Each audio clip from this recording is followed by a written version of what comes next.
Hey, welcome back. Today we're looking at Claude Code in VS Code, JetBrains, and Chrome.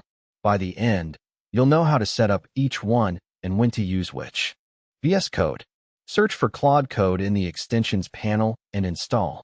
You get inline diffs right in your editor, app mentions with autocomplete, a plan review panel, and full conversation history.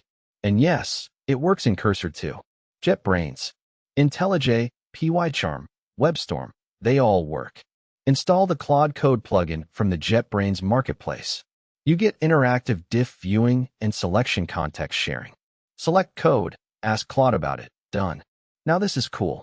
Chrome integration. Tell Claude to test your sign-up form.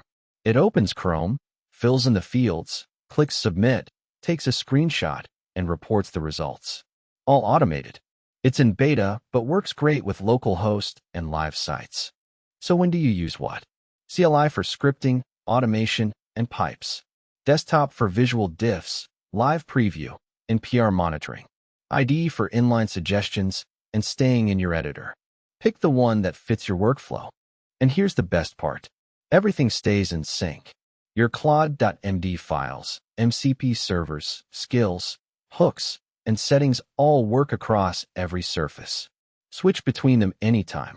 Recap. VS Code, JetBrains, Chrome, Claude Code works everywhere you code. Subscribe for more. Full playlist in the description.